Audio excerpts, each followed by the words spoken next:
大家好，今天我们继续来讲一下体块的运动。这次呢，我们画的是比较接近人体自然形态的一些造型、一些体块。在这个体块运动中呢，我们把胸腔的体块呢也一并画出来，为了方便比较和判断头部的相对位置关系，头部的相对一个运动。这一篇展示的呢是不同角度的头颈部的运动，并且呢在旁边都标注了它有哪些运动。这一排是偏俯视的角度，因为我们能看到胸腔的顶面。这个呢是没有动态的，这边的是这个它的头部是在向右旋。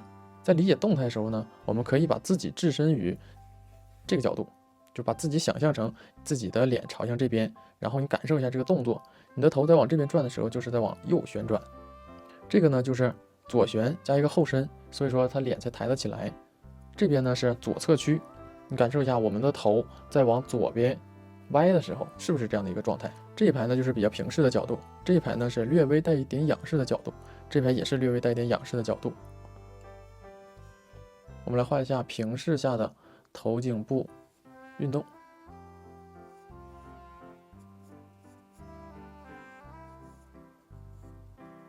这个头呢是略微有一点往左侧屈，胸腔相对不动。然后这边呢略微有一点往左侧屈，同时呢又有一点点在往左侧旋转，所以说我们看到了更多的这个侧面，是这个人偶的右侧面。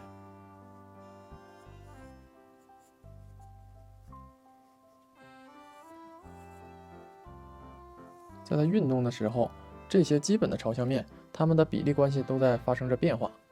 然后这里是右侧屈。理解这些呢，对于掌握人体的运动是非常关键的。然后这边的这一个，它有一个左旋，就是头呢扭到了那边去，我们能看到正面脸就更少了。同时呢，它又有一个左侧屈，也就是我们能够看到它的底面。它只有往那边侧屈了，我们才能够看到底面。